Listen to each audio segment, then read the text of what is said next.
مسلمانان Sicily, Europe کے بھولے ہوئے علماء۔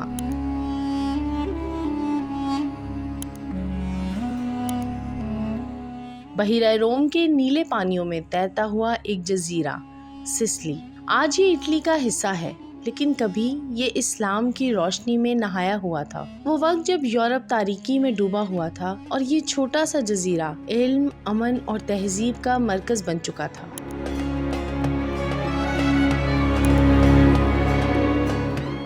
یہ ہے کہانی مسلمانان سسلی کی، وہ علماء، سائنسدان اور معمار جو یورپ کی بنیاد میں چھپے ہوئے ہیں، مگر جنہیں تاریخ نے بھلا دیا۔ 9ویں صدی کے آغاز میں جب افریقہ کے ساحلوں پر اسلامی حکومت مضبوط ہو چکی تھی، تیونس اور کیروان کے علاقے سے اسد بن الفرات کی قیادت میں مسلمان لشکر سسلی کی جانب روانہ ہوا۔ یہ 827 عیسوی کی بات ہے۔ مسلمانوں نے ایک ایک کر کے سسلی کے شہر فتح کیے، پہلے مازرا، پھر پالیرمور اور آخر کار سائرکیوز۔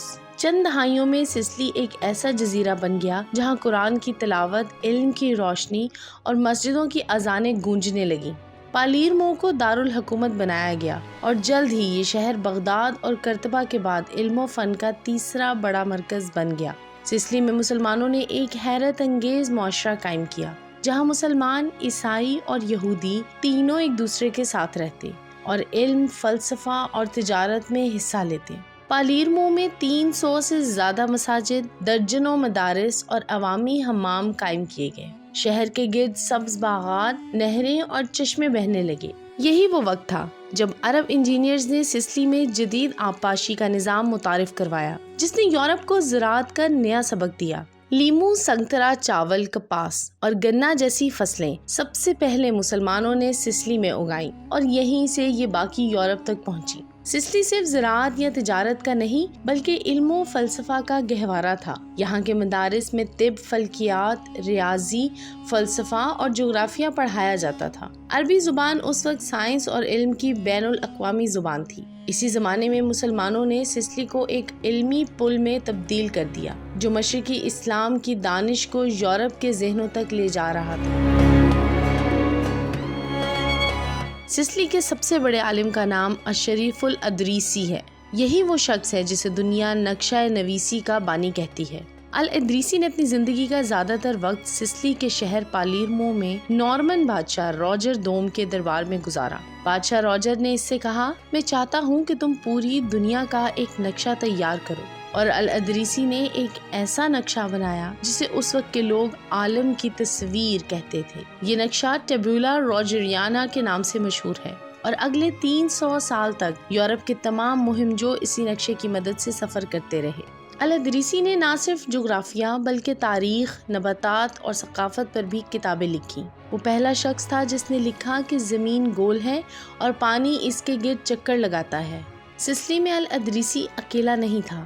یہاں ابن ہمدون، ابن جزار اور ابن ہوکل جیسے عالم بھی موجود تھے۔